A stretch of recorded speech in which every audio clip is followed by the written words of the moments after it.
This is the story of great kings and princes, who rule over vast estates with great chivalrous knights under their tutelage.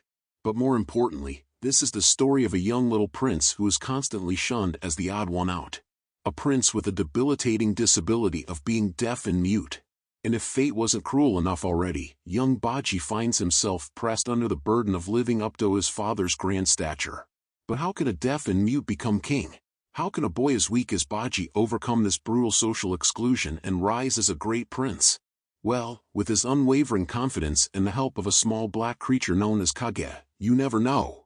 This tale is of a world where kings are ranked based on the mighty knights by their side, the number of thriving towns under their rule, and their own strength. Somewhere in a town, a crown prince having an extraordinarily little body, is sitting on his mother's lap and shedding tears. His mother asks him if her little prince was once again teased by others. She lovingly assures the kid and encourages him to be strong. The woman, apparently a queen, extracts a promise from the little prince that he will one day become the mightiest king in the world. As the prince grows older, one day he decides to venture out of the palace for exploration, even though people continue to mock him. While playing, the crown prince suddenly notices a peculiar, slimy, dark creature carrying a large bag. He tries to run away, being scared. However, this creature spots the prince and attempts to take his belongings. It questions the child about his presence and the crown he's wearing, to which he is unable to respond, leaving the creature frustrated. It thinks the kid is ignoring the creature and brandishes a sword, demanding his money. Terrified, the prince starts making strange sounds in fear. The dark creature soon realizes that the child cannot hear or speak. Instead, it notices that the prince can understand words by watching its lips move. The creature alters its demands, asking the prince to hand over his clothes if he has no money. The prince obediently removes his garments and shoes, handing them over to the creature. It then instructs him to return the following day with more valuable attire and warns the kid not to disclose their encounter to anyone.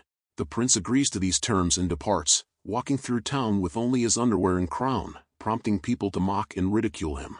Some individuals discuss the young prince named Bojji, who is deaf and unable to speak. They mock him for his inability to even handle a child's sword, branding Bojji as a disappointment. The following day, the prince arrives to meet the creature, dressed in even fancier attire. It teases him, noticing his joy from their encounters. The creature asks if Bojji finds happiness in these interactions, as no one else engages with him, because of the kid being deaf and idiot. The little prince gladly accepts this fact, which makes the creature angry.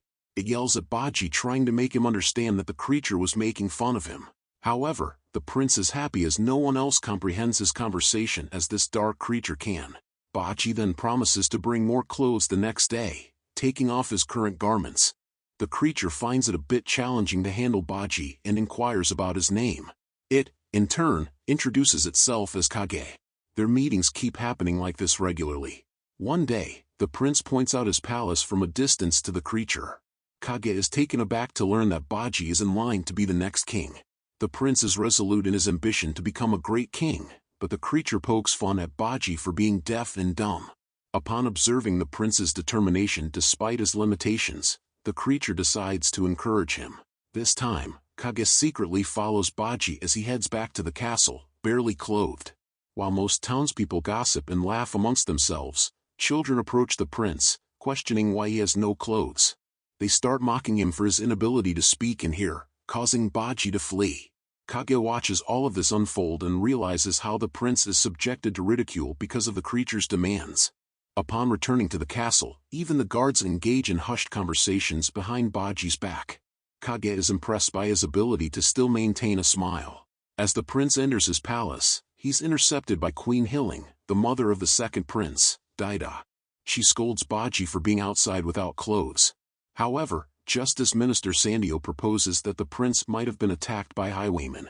They are also being accompanied by Bojji's swordsmanship tutor, Domes, who assists with the translation. Spear of the King, Apias, and the Shield of the Queen, Dorsh, are also present there. The Queen instructs Domes to locate and eliminate the highwaymen. Bojji starts to panic and uses sign language to insist that he was playing by himself. This response upsets Hilling, and she continues scolding him. The queen remarks that Bojji lacks the qualities of a throne heir, causing him to look hurt. Hilling orders Domus not to translate this, assuming the prince can't understand without the translation. However, she becomes confused as Bojji looks shocked. After being assured by her companions, the queen takes a leave along with them. While going away, Hilling angrily questions why Bojji had to be born before Daida. She suggests that a new law must be established based on a merit system. As Queen Hilling walks away, she reprimands a knight for his crumpled attire, making him apologize. Witnessing all this, Kage immediately develops a dislike for Hilling, wondering how such a hysterical, stern old woman could be a queen. Domes remains behind and kindly informs Bojji, using sign language, that the king has summoned him and he should get dressed. Kage quietly tails Bojji into his room and witnesses the young prince shedding tears briefly. After wiping his face, Bojji forces a smile and heads back out. It dawns on the creature that the little prince had been acting all along, putting a smile on his face while others keep mocking him. As Kage is lost in its thoughts, it loses sight of the prince as he has hastily exited his room. The creature rushes out in search of the prince. As it is trying to find Bojji, the snake handler, Bibin, catches sight of Kage. He comes in front of the creature and prevents its escape. Bibin also serves as Prince Daida's swordsmanship tutor. He questions Kage about its affiliation with the Shadow Clan, the accused group of assassins, that was entirely eradicated. In another part of the palace, Bojji is trying to open his father's room. He finally manages to push open the door and enters the room. Upon entering, King Bos, who is at 7th rank among kings, greets him warmly. Before Bos established his kingdom, the land was just a small village. All of a sudden, the village came under attack from a group of monsters. The villagers put up a fierce fight, putting everything they had on the line. However, they did not know that was just the beginning. A swarm of gigantic monsters swiftly started descending, launching attacks and setting the village ablaze. The villagers began to fear for their very survival. However, a brave man arrived to rescue them. He valiantly battled the monsters and earned the villagers' praise.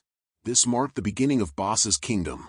In the present, the king inquires about Bojji's recent escapades, strolling about the town without clothes. Domes and Premier Sori are also present with him. As Bos reprimands Bojji for his actions, he suddenly starts coughing. However, the king maintains his composure, telling his son that it doesn't matter whether he was being bullied or mugged by highwaymen, Bojji should not have permitted it. All of a sudden, Bos begins to cough up blood. Sori and Domes become worried for him, but he orders them to keep calm. King Bos then beckons his son closer and grasps his hand. He mentions that Bojji is the child of the late first queen, and the king cannot help but cherish him a lot. However, Bos is concerned about the future of his kingdom and it aches him a lot. The king is worried as Bojji's hands are soft and weak, whereas Daida's are strong. This leaves the first prince's swordsmanship tutor Domes, feeling embarrassed. Bos then instructs Bojji and Domes to intensify their training and asks his son to commit more to it. Meanwhile, Bibin pursues Kage, demanding to know who sent it to the palace and whom it intends to kill. The creature asserts that it is not there to harm anyone. However, Bibin believes being an assassin is the livelihood of the Shadow Clan. He insists that Kage is an assassin, given the Shadow Clan's history of serving as in-house assassins for the Kingdom of Bo. However, when they assassinated the king, their whole clan was wiped out. Kage becomes upset, not wanting to be reminded of these events. The creature lightly wounds Bibin with its small sword and makes its escape. The snake handler summons his snakes and orders them to keep a lookout for Kage. He guesses it must have escaped by blending in the shadows. In the meantime, Domes is engaged in training Bojji. Frustrated by his inability to effectively instruct the young prince, Domes begins venting his anger on training equipment. Daida approaches and inquires if his brother has shown any improvement, expressing his desire to spar with him. Domes believes it might be premature, so Daida suggests sparring with Bojji's tutor instead. He's gained confidence after defeating the top captain of the Order of Bibin.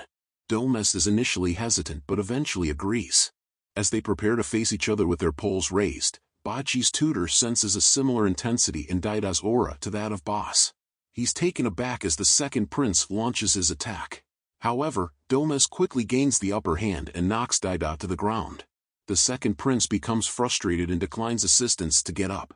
Bojji observes Domes's admiration for Daida's swordsmanship and challenges his brother. Meanwhile, Kage finds itself frustrated with the situation it's landed in after following Bojji. The creature then overhears some castle guards gossiping about the impending fight between Bojji and Daida, rushing to witness it. Queen Hilling also notices the commotion from within the palace and deems the fight absurd. Among the onlookers, two soldiers engage in a discussion, pondering who they believe will emerge victorious. One of them confidently asserts that it's evident since Daida previously defeated Bowen, the top captain of Bibin's order. The other soldier recollects the time he saw Bojji cornered by a multitude of snakes, attacking him from all angles simultaneously. The soldier eagerly anticipates the outcome of the current match. The clash between Bojji and Daida commences, drawing a crowd of eager spectators. Even Sori and Bibin are observing, the latter exhibiting confidence in the expected result. As the battle unfolds, despite Daida's mighty strikes, he struggles to land a blow on Bojji, who skillfully evades his attacks. Witnessing this unexpected scene, the soldier from earlier recalls how Bojji displayed similar agility in dodging the snakes and realizes it wasn't just a stroke of luck. Suddenly, Bojji manages to strike back at Daida, leaving many surprised by his ability to evade incoming attacks and effectively counter. Thus is the beginning of a mighty friendship and an even mightier journey. What is it that will make this weak prince into a force of nature? What exactly is Bojji?